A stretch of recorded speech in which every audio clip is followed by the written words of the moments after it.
नमस्कार। YouTube के अपने चैनल अंतर्दृष्टि में मैं अनिल गुप्ता आपका स्वागत करता हूँ। ज्योतिष के इस कार्यक्रम में जो आज मैंने विषय लिया है वह है शिक्षा में बाधा क्यों।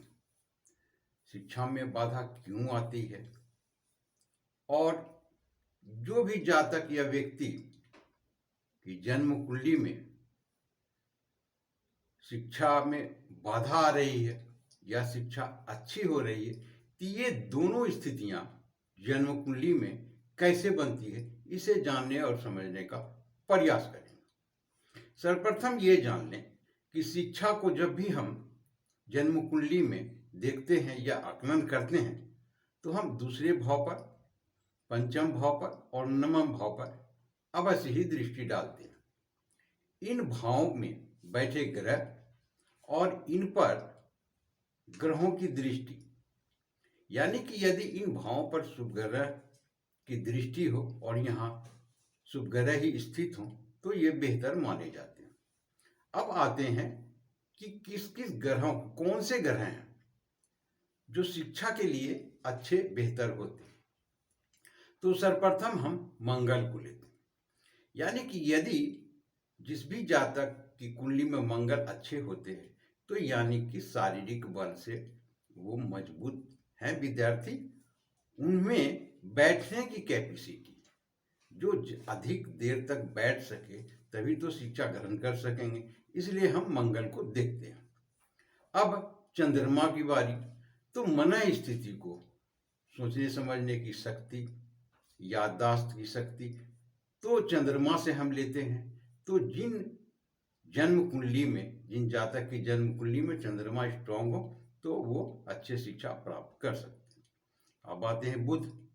बुध बुद्धि के कारक ग्रह हैं, अतः जन्म कुंडली में बुध का स्ट्रांग मजबूत होना अति आवश्यक है। गुरु ज्ञान के कारक हैं, तो इन्हें भी जन्म कुंडली में स्ट्रांग मजबूत होना अति आवश्यक है। अब समझते हैं हम जन्म कुंडली में, ये कालपुरुष की जन्म कुंडली है मेष लग्न की।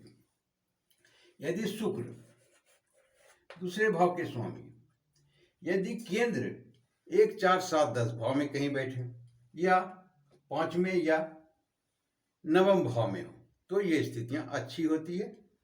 और दूसरे भाव पर किसी भी शुभ ग्रह की दृष्टि हो तो ये दूसरा भाव अच्छे माने जाएंगे। यदि दूसरे भाव का स्वामी 6ठे में, 8वें में या 12वें भाव में बैठ जाते हैं तो शिक्षा ग्रहण करने में दिक्कतें आती हैं। दूसरे भाव से हम प्राइमरी एजुकेशन को देखते हैं। अब आते हैं पंचम भाव में।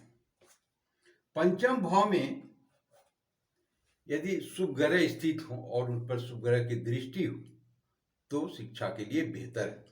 यदि पंचम भाव के, इस भाव के स्वामी सूर्य हैं, ये यदि 6ठे, 8वें या 12वें भाव में चले जाएं तो शिक्षा ग्रहण करने में दिक्कतें आती हैं।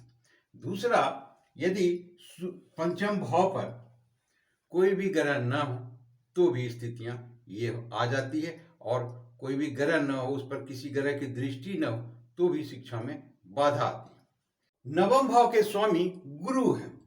गुरु यदि नवम भाव में कोई ग्रह न हो और न उन पर किसी ग्रह की, शुभ ग्रह की दृष्टि हो तो नवम भाव की स्थितियां भी सही नहीं समझी जाएगी। वैसे नवम भाव को हम उच्च शिक्षा की दृष्टिकोण से देखते हैं।